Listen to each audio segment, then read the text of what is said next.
Are these Game Boy games real or fake? Stay tuned to find out.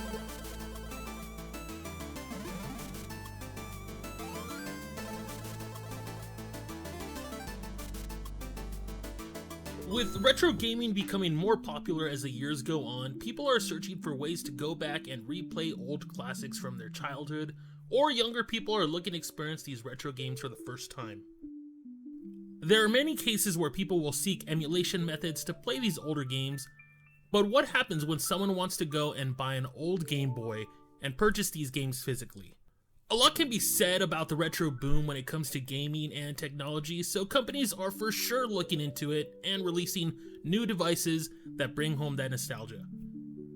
From new cassette players, retro handheld devices from companies like Retroid and Anbernic, there is for sure a market out there for people that want to relive or experience these old technology devices for the first time.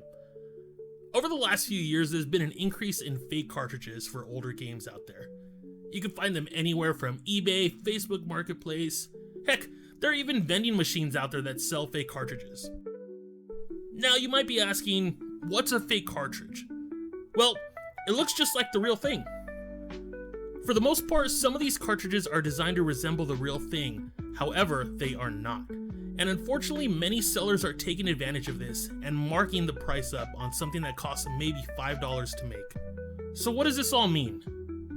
Well, let me take a step back as to what a fake cartridge is as opposed to a real one. Obviously, both are tangible and physical items, however, one is housing what is called a ROM file of a video game, and one is housing an authentic motherboard with the game written properly into it.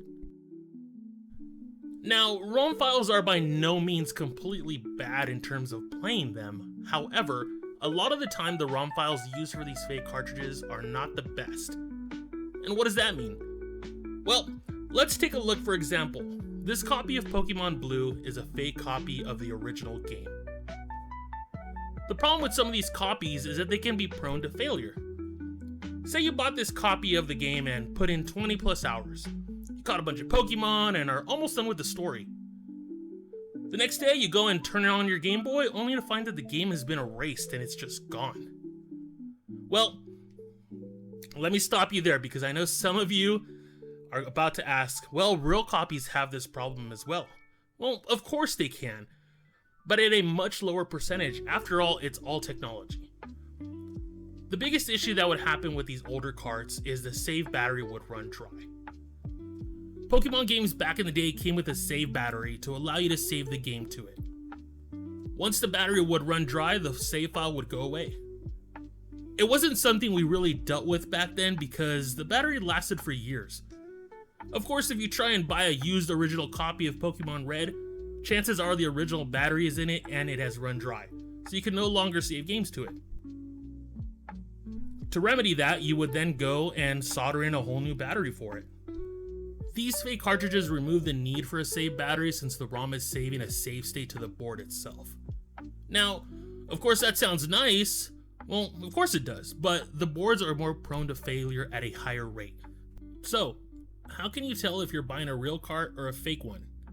Well, if you haven't been able to notice a difference between this copy of Red and Blue already, let me show you some more obvious tells.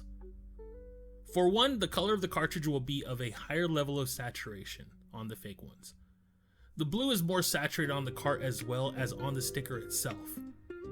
Older carts will by now have some fading unless you're buying a brand new old copy, but the red on it won't be so bright and the sticker itself also doesn't have that oversaturation you see. The more easier tell is on the back. One will have lettering imprinted on the top and also the placement of a single screw. On the red one, it is lower, and on the blue one, it's higher. Now, the reason for this is the red cart has a full-size motherboard in it with a small hole near the bottom for the screw to fit through. The blue fake cart uses a half-size board that is right below where the screw is placed. So for these older cartridges, those are the most likely tells, and this applies to red, blue, yellow, and of course gold and silver too. Now for the Game Boy Advance cartridges, things are a little bit different. The part I always tell people to look out for is on the back. As you can see, this copy of Fire Red has this little section on the top left that has 4 little rectangles. The Ruby version does not. Also, on the front of the sticker, the real copies, you'll find some numbers imprinted next to the name. Now, if you're not new to my channel, you have likely already seen me talk about the GB operator in a number of other videos. If you are new though, let me tell you a little bit about it first.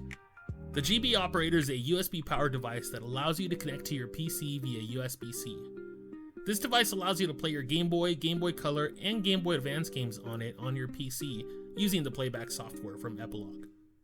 It also allows you to back up your save games, upload saves, and back up your games too. You can play either with a keyboard or a controller. The feature I want to talk about though is the one that allows you to verify whether a cart is authentic or not. I have switched over to my computer here and I'm going to insert my copy of Fire Red.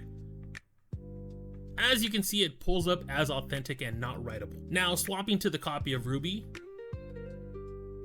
and it comes up as not authentic and also that it is rewritable, meaning if I really wanted to, I could load another ROM file on it. I think it's a great device for playing games, but also for authenticating your collection of carts you have. So, in conclusion, are you safe to buy fake carts? I mean, yes, if they're cheap, you really shouldn't be spending more than $15 on a fake cart.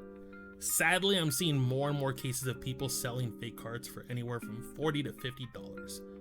Do not spend that money. If you really want authentic carts, unfortunately, you're going to be paying a premium because right now the retro market for games is really high, so a lot of people are selling them for a ridiculous amount of money. I would probably recommend looking into one of the retro handhelds from Retroid or Anbernic and just playing ROMs that way if you want to play the games. Unless you have the cash for it, then try and get authentic carts, but just know you're paying a premium price.